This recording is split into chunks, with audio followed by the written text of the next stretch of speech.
ኑሐሚን የናሆምን ልብስ እያሸተተች እያለ ማለት ነው። ናሆም መጣባት። ኑሐሚን ምን እያደረግሽ ነው? ምን እያደረግሽ ነው አላት። አይ ምንም፣ እኔ እኮ እዚህ ያለውን ነገር ለማየት ፈልጌ ነበር እና እያየሁልህ ነበር። እንዴት ነህ? ደህና ነህ? እንኳን ደህና መጣህ ምናምን ትለዋለች ማለት ነው። አቶ ላይኩን እንግዲህ ሌላ ችግር ውስጥ ገብቷል ማለት ነው። ሌላም በጣም በሚያሳዝንና በሚደንቅ ሁኔታ እንግዲህ ወይዘሮ ዝናሽ ሌላ ታሪክ ውስጥ አስገብተዋለች ማለት ነው። እንግዲህ የሌና ጸጸት በጣም እያንገበገቡ ነው ማለት ነው። አቶ ላይኩን በጣም በሚያሳዝንና በሚደንቅ ሁኔታ ማለት ነው። እንግዲህ ዳግምም ደግሞ ይሄ ላይተር እዚህ ጋር ማን ያመጣው? ይህ ላይተር የአባቴ ነው፣ አባቴ ያለበትን ታውቂያለሽ ብሎ እንግዲህ አፋጦ ይዟታል ማለት ነው ወይዘሮ ዝናሽን። በጣም በሚገርምና በሚደንቅ ሁኔታ በጣም አዳዲስ ነገሮች ተፈጥረዋል ማለት ነው። ይህን ላይተር ያመጣው ማን ነው? አባዬ ነው አይደል? አባዬ እዚህ ቤት ነበረ። ዋሽተሽኛል፣ አንቺ እኔን ዋሽተሽኛል በማለት እንግዲህ ወይዘሮ ዝናሽን አፋጦ ይዟታል ማለት ነው። እኔ ምንም አልዋሸውህም፣ ሲጀመርም አላየሁትም፣ ለምንድን ነው የምታስጨንቀኝ? እያለች እንግዲህ ወይዘሮ ዝናሽም ለዳግም እየመለሰችለት ነበር። አይ አንቺማ የሆነ ነገር ደብቀሽ ነው እንጂ አባቴማ እዚህ መጥቷል። እዚህ ውጭ ይችን ላይተር እንኳን እየሞላ ነበረ የሚጠቀማት እንጂ አይጥላትም ነበር። ከዚች ላይተር ውጭ ደግሞ አባዬ አይጠቀምም፣ ሌላ ትርፋ ላይተር የለውም። እማዬ አቷሽ ያለበትን ንገሪ፣ በጭንቀት ልፈነዳ ነው እያላት ነበር ማለት ነው። እኔ ያላየሁትም አልኩህ እኮ ብላ እንግዲህ በጣም ተጨንቃለች። የሚያጠራጥር ነገር አግኝቶባታል አቶ ዳግም ማለት ነው። በጣም በቃ ዳግም በአባቱ መጥፋት ውስጥ በጣም ሌላ እንትን ውስጥ ነው ያለው፣ ሌላ ድብርት ውስጥ ነው ያለው። እንግዲህ ወይዘሮ ዝናሽም ይሄን ነገር እናጥፋው ምናምን እያለች እንግዲህ ወስዳ ስትደብቅ አይቶ ላይኩንን በሌላ መንገድ ለመያዝ በሌላ ነገር ለማስፈራራት ምንም ነገር ባደርግ አንተ እኔን አይመለከትህም ለማለት እሱን ለመጨቆን የእኔ ልጄን አባት አሳጥተኸኛል፣ እኔ እኮ ገመናህን ችዬልሃለሁ፣ እኔስ ልጅ ነው ያመጣው፣ አንተ ሲያመጣኸው ሌላ ነገር ነው ብላ እንግዲህ በጣም በሚያስጨንቅና በእንትኑ በዚህ ምስኪን ሰውዬ ላይ እንግዲህ ግፍ ልትሰራ ጀምራለች ማለት ነው ወይዘሮ ዝናሽ። ሰላም ውድና እየተከበራችሁ ኤልሲ ቤተሰቦቼ፣ ኤልሲ ነኝ። ላይክ፣ ሼር፣ ሰብስክራይብ በማድረግ ቤተሰብ ይሁኑ። ዛሬ ይዤላችሁ የመጣሁት እንግዲህ ስለ ኑሐሚን ድራማ ነው። የነ ኑሐሚን ድራማ እንግዲህ እንደሚታወቀው ከዚህ በፊት የዳግምን አባት ምን እንዳደረጉት አቶ ላይኩንና ወይዘሮ ዝናሽ ያውቁ ነበረ።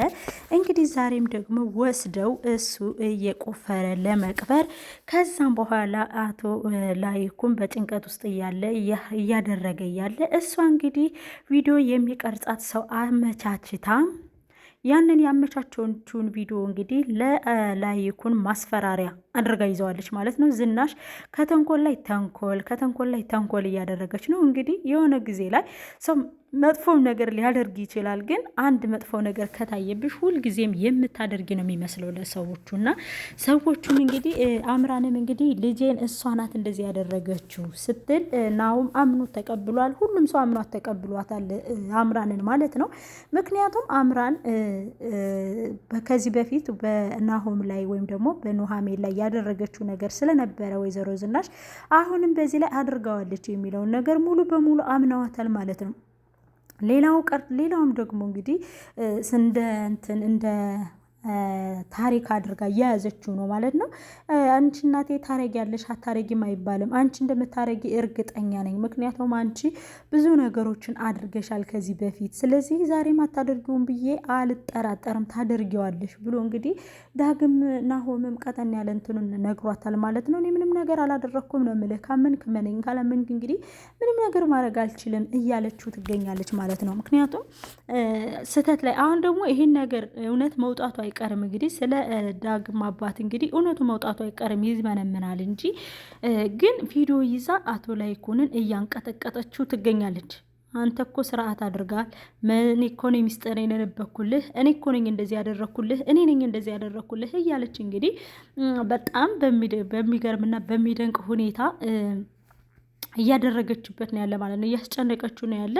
ዳግምን ባየ ቁጥር በጣም እየደነገጠ ነው። ዳግምን ባየ ቁጥር በጣም በቃ ሂዶ ቁጭ ባለ ቁጥር በቃ አሁን በቃ መቼም የሆነ ስህተት ላይ አታድርጉና እሱ ላጽና የሆነ ነገር ሙነነ ነው ምናምን ብሎ ሊያጽናናው በደግ ነገር በመልካም ነገር እንኳን ሲሄድ ጋሽ ላይ ኩን ይፈራል።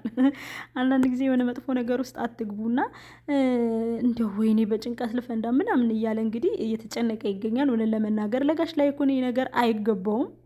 አቶ ላይኩን በጣም ምስኪን ሰው፣ በጣም ደስ የሚልና በጣም በቃ መልካም ሰው ነው። ግን ይሄ አይገባውም ነበር ለአቶ ላይኩን። ግን እነሱ ግን እንግዲህ እያስጨነቀችው ትገኛለች። ከክፉ አትጣለኝ ነው የሚባለው ጋይስ። በጣም በሚገርም ሁኔታ እንግዲህ አምራንም ከቤት ገብታለች። ከዛም ናሆም ሂዶ ለዳግም እኔ ምልህ እኔ እናዬ እማዬና እቺ አልጣሙኝም፣ ካልጣሙህ ለምን ይዛሃት መጣ ይለዋል ማለት ነው። ምክንያቱም ሁለታቸውም እልክ ውስጥ ተግባብተዋል። ሁለታቸውም እንዳይጎዳዱ እየፈራሁ ነው ትለዋለች ማለት ነው። እንግዲህ ወይዘሮ ዝናሽም አምራንን የቤት ሰራተኛ ልታደርጋ ትፈልጋለች ማለት ነው። በጣም በቃ የእልክ ቤት የእልክ በራፍ ሳይዘጋ ያድራል ነው አይደለም የሚባለው? ሳይዘጋ ያድራል አይደለም የሚባለው? እንግዲህ በዛም ምክንያት ሆኖ በቃ ብቻ ብዙ ነገር እየተፈጠረ ነው፣ እያየን ነው። ብዙ ነገር እየሆነ ነው፣ ብዙ ነገር እየተፈጠረ ነው። ብቻ ግን በጣም አዳዲስ ነገሮችን እያየነ ስለሆነ አምራንና ዝናሽም እንግዲህ በጣም ንትርክ ውስጥ ገብተዋል። በጣም እልህ ውስጥ ገብተዋል ማለት ነው።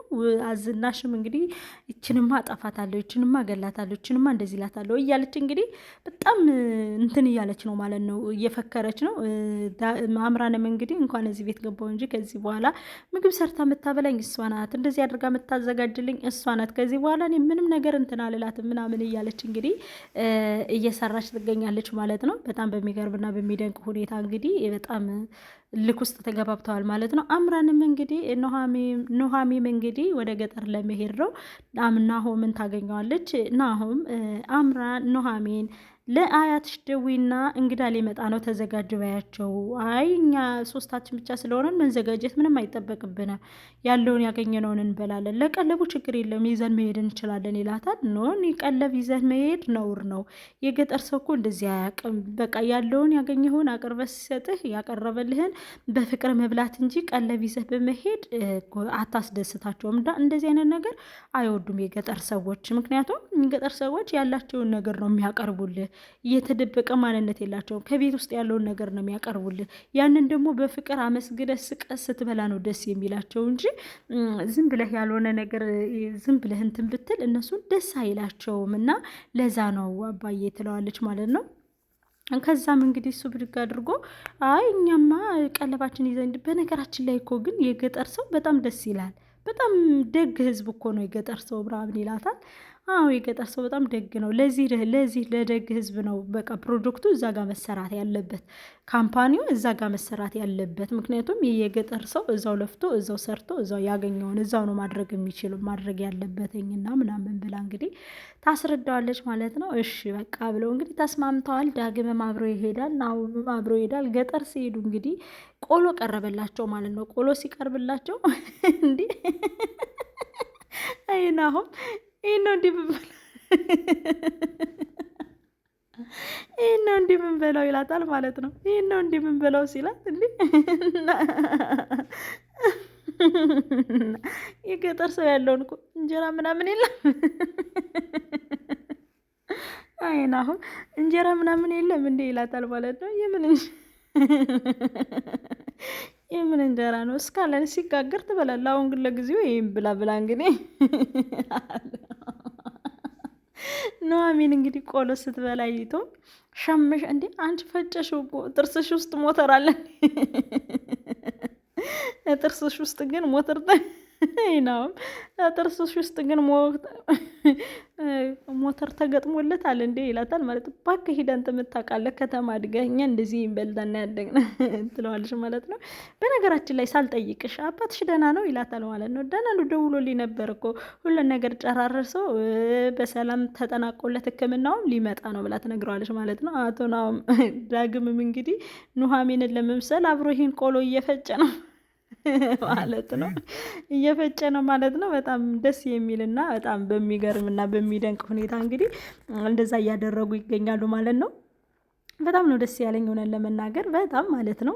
ገጠር ስለሄዱ የገጠርን እንጆይ ስላደረጉ ስላዩት ማለት ነው። ከዛ ዳግምን ደግሞ ስማ ዳግም ይለዋል። ምን ታደርጋለህ እዚህ? አይ እንቅልፍ አልይዘኝ ብሎ እኮ ነው ይለዋል ማለት ነው። እዚህ ቤት ሁላችንንም እኔንም አምራንንም እንቅልፍ አልያዘንም፣ ግን እዚህ ቤት ሁላችንንም እንቅልፍ አልያዘንም እና እኔ የምልህ ቆይ ምንድን ነው ችግሩ? እኔ የምልህ እናትህም አባትህም በእናትህም በአባትህም ወንድም የለህም ይለዋል ማለት ነው።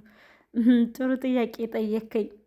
በእናቴ እንኳን ወንድም አለኝ፣ ግን እኔ ነኝ እንጂ ወንድሜ እንደሆነ የማውቀው እሱ ወንድሜ እንደሆንኩ አያውቅም፣ ወንድሙ እንደሆንኩ አያውቅም። ቢያውቅ ደስ ይለኝ ነበረ ይለዋል ማለት ነው። እንዴት አያውቅም ይለዋል። አያውቅም፣ እኔ ግን ወንድሜ እንደሆነ አውቃለሁ ይለዋል ማለት ነው። ከዛም በመጨረሻ ላይ እንግዲህ እባክህ ብዙ ወሬ ማውራት አልፈልግም ብሎ ጥሎት ይሄዳል ማለት ነው። ለነገሩ እኔ ምን አገባኝ፣ የራሴ ስንት የሚያስጨንቀኝ ነገር አለ። ደግሞ ለሱ ልጨነቅ ይላል ዳግም ናሆም ማለት ነው። ዳግም ግን በአባቱ ምክንያት በጣም በቃ ድብርት ውስጥ ገብተዋል። በጣም ተረብሿል። በጣም ጨንቆታል። በጣም በቃ ሌላ ነገር ውስጥ ገብቷል ማለት ነው። በጣም ያሳዝናል። በጣም በቃ አንዳንድ ጊዜ በቃ ከባድ ነው። ለአንዳንድ ጊዜ የሆነ ነገሮችን ለማየት ምናምን እንትን ስንል በጣም ከባድ ነው የእውነት ማለት ነው። እና እንግዲህ በዚያም ምክንያት ናሆምና ዳግም እንግዲህ ወንድማማቾች እንደሆኑ አምራን ትናገራለች ማለት ነው። ለምንድን ነው የምትናገረው? ስለሚመራት በቃ ዝናሽም ለማስመረር ሞክራለች። ኦልሬዲ ላይኩንም አውቋል። ስለዚህ ናሆምና ኑሃሚን የቀሩት እነሱ ደግሞ እንግዲህ ያውቃሉ ትላለች። ግን የኑሃሚንን ሚስጥር ስለያዘባት ቪዲዮ ሲቀርጽ የነበረው ኤርሚያስ ነው። ገብቷቸዋል። ኤርሚ ቪዲዮ ሲቀርጽ ነበር። ወረዲ ኤርሚ ፒስ ሆኗል ከነሱ ጋር ከነ ዝናሽና ከነ ኢሚን ጋር ፒስ ሆኗል በድብቅ ማለት ነው። ቪዲዮም ሲቀርጻት የነበረ ኤርሚ ነው። ስለ ላይኩን ቪዲዮ ሲቀርጻት የነበር ምክንያቱም ላይኩን ከዚህ በፊት ለኤርሚ ሽጉጥ አውቶበት ነበረ እና ከዛም በመጨረሻ ላይ ግን ቪዲዮ እየቀረጻት ነበረ። ምክንያቱም እሱን ማናደድ ይፈልጋል ኤርሚ ማለት ነው።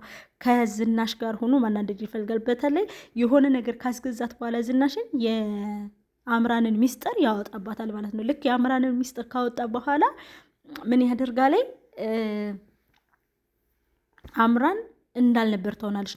ኑሃሚንና ወረዲ ግን ኑሃሚንና ዳግም ይፋቀራሉ። ዳግምና ኑሃሚን ሲፋቀሩ አምራን ናሆምን ትተወዋለች ማለት ነው። ናሆም ወይ ከዚች አልሆንኩ ወይ ከዚች አልሆንኩ ብሎ እንግዲህ በጣም ድብርት ውስጥ ይገባል ማለት ነው። በጣም ከሚደንቃችሁና ከሚገርመው በላይ ድብርት ውስጥ ይገባል ማለት ነው። ለምን ወይ ከዚችኛይቱ አልሆነ ወይ ችኛይቱ ደግሞ የውሸቷ ዶክተሮች መውለድ አትችይም ብለውኛል አለችው ማለት ነው። ከዛ በዛም የተነሳ እንግዲህ ተስፋ ቆርጧል ማለት ነው። እንግዲህ በኋላ እኔ አልወልድም ማለት ነው። ልጅ ካልወለደች ታዲያ እንዴት ነው አብረን መኖር የምንችለው እያለ እንግዲህ እየሻከረ ነው ውስጡ እየሻከረ ነው።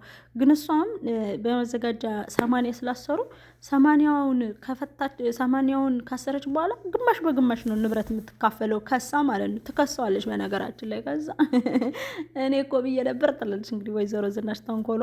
እኔ እኮ ብዬ ነበር ምናምን እያለች እንግዲህ በዚህ ትንሽ እውነት ልታገኝ ትሞክራለች። ባይዘወይ ግን አቶ ላይኩን በጣም የሚያሳዝንና በጣም በሚገርም ሁኔታ ነው ድብርት ውስጥ የገባው ማለት ነው። ለሱ ይሄ አይገባውም ለላይኩን። እንግዲህ ላይኩን እግዚአብሔር አምላክ ወደ ደስታ ይመልስልህ ብዬ ተስፋ አደርጋለሁ። በ100% ግን የዳግም አባት ይመጣል። የዳግም አባት በ100% ነው የምነግራችሁ ይመጣል። ምክንያቱም እሱ ካልመጣ አያምርም ድራማው ስለማያምር ማለት ነው። ከዳግምና ላይኩንም ሰላም አይሆኑም። ግን መምጣት አለበት። እንደኔ ሰንበቱ መምጣት አለበት። ሰንበቱ ካልመጣ ሙሽክላ ነው የሚፈጠረው ማለት ነው። እና በጣም በሚገርምና በሚደንቅ ሁኔታ እንግዲህ ድራማው ወዴት እየሄደ ነው? ወይዘሮ ዝናሽ አሁንም ተንኮሏን እንደቀጠለች ነው። በጣም በሚገርምና በሚገርም ሁኔታ እያስጦፈችው ነው የሚባል እያጧጧፈችው ነው ማለት ነው። በጣም